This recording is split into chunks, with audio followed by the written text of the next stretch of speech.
আবার আসিব ফিরে ধানসিঁড়িটির তীরে এই বাংলায়। জীবনানন্দ দাশের কবিতার সেই ধানসিঁড়ি, কালের বিবর্তনে ধানসিঁড়িও তার রূপ হারিয়েছে। এই যে সরু নদীটি দেখছেন, একসময় এই নদী দিয়েই বরিশাল কলকাতা রুটে স্টিমার চলত। জেলেদের জালে ধরা পড়ত সাগর থেকে ডিম পাড়তে আসা ইলিশের ঝাঁক।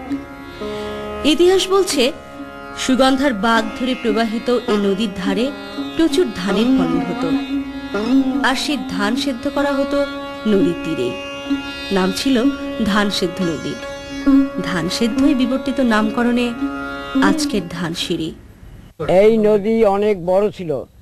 এই নদীর নাম হলো ধানসিঁড়ি নদী। এই নদী দিয়া বড় ছিল এবং ইলিশ মাছের জাল বাইতো, ইলিশ মাছ ধরতো। এই নদী দিয়া ক্যালকাটাও যাইতো। জীবনানন্দের সমকালের সেই ধানসিঁড়ি নদী এরই মধ্যে তার যৌবন হারিয়েছে। স্টিমার নয়, ধানসিঁড়ির বুক ছিঁড়ে এখন ছোট ছোট যাত্রীবাহী ট্রলার চলে। ঝালকাঠির বাজার ধরতে ছুটে যায় কৃষিজ পণ্যের নৌকা। বুকের উপর বিশাল থাম বসিয়ে ক্ষতবিক্ষত করা হয়েছে রূপসী বাংলার কবির দেখা এই রূপবতী নদীকে। এখানে একটি সেতু হওয়ার কথা ছিল। নদী তীরবর্তী বাসিন্দাদের বদ্ধমূল ধারণা, এই অঞ্চলেরই কোনো এক গ্রামে জীবনানন্দের মামা বাড়ি।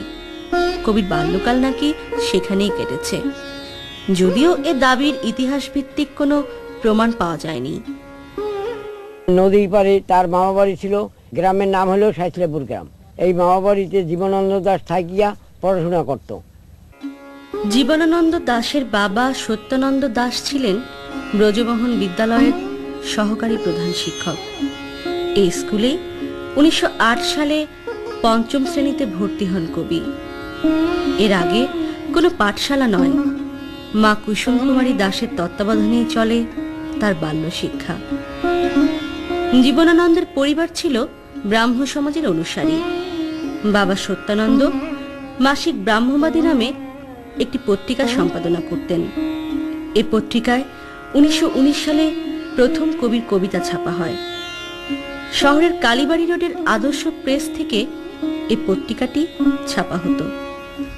জীবনানন্দ দাশের সাহিত্য চর্চার ক্ষেত্রে তার পারিবারিক পরিবেশ, বরিশালের সাহিত্যাঙ্গন, পারিপার্শ্বিকতা এবং বরিশালের প্রকৃতি যথেষ্ট গুরুত্বপূর্ণ উপাদান রেখেছিল বলে আমার মনে হয়। জীবনানন্দ দাশের বাবা সত্যানন্দ দাশ, তার মা কুসুম কুমারী দাস, মাতামহ চন্দ্রনাথ দাস, দুই মেসোমশাই মনমোহন চক্রবর্তী এবং রসরঞ্জন সেন, পিসিমা স্নেহলতা দাস, এদের সকলেরই কম বেশি সাহিত্য চর্চার অভিজ্ঞতা ছিল।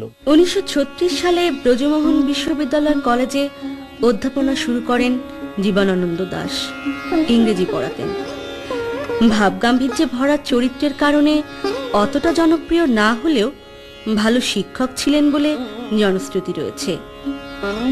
কলেজে যোগ দেওয়ার আগে রূপসী বাংলা কাব্যগ্রন্থের কবিতাগুলো লিখেছিলেন তিনি, যদিও তা প্রকাশিত হয় তার মৃত্যুর পর। ধূসর পাণ্ডুলিপি, বনলতা সেন ও মহাপৃথিবী, এই কাব্যগ্রন্থ তিনটি যখন প্রকাশিত হয় তখন তিনি এই কলেজেরই অধ্যাপক। জীবনানন্দ দাশ একজন কবি ছিলেন। উনি আমাদের ইংলিশ ডিপার্টমেন্টে দীর্ঘ 11 বছর টিচার ছিলেন।